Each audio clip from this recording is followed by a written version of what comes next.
Welcome to పూరా local. Assembly ఎన్నికల సమయంలో పీసీసీ చీఫ్ హోదాలో ఒక అసెంబ్లీ 2 మండలి సీట్లు సిపిఐకి ఇస్తానని సీఎం రేవంత్ రెడ్డి హామీ ఇచ్చారు. దీంతో ఇప్పుడు సిపిఐకి ఒక ఎమ్మెల్సీ సీటు ఇవ్వాలని కాంగ్రెస్ డిసైడ్ అయింది. జూబ్లీ హిల్స్లోని సీఎం రేవంత్ రెడ్డి నివాసంలో 5 మెంబర్ కమిటీ సమావేశమై ఈ నిర్ణయం తీసుకున్నట్టు తెలుస్తుంది. మిత్రపక్షం సిపిఐకి ఒక సీటు పోతే మిగిలిన 3 సీట్లలో ఒకటి ఎస్సీ సామాజిక వర్గం నుంచి మాజీ ఎమ్మెల్యే ఏఐసిసి కార్యదర్శి సంపత్ కుమార్ కు ఇవ్వాలనే నిర్ణయానికి 5 మెంబర్ కమిటీ వచ్చినట్లు సమాచారం.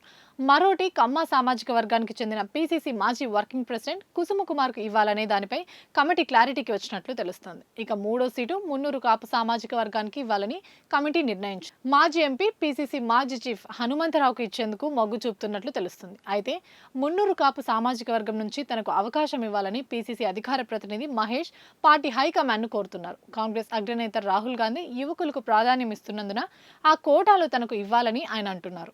5 మెంబర్ కమిటీ నిర్ణయం తీసుకున్న పేర్లను కాంగ్రెస్ హైకమాండ్ కు సిఫారసు చేస్తున్నట్లు తెలుస్తుంది. శని లేదా ఆదివారం ఢిల్లీ నుంచి ఎమ్మెల్సీ అభ్యర్థుల పేర్ల ప్రకటన ఉంటుందని పార్టీ వర్గాలు భావిస్తున్నాయి.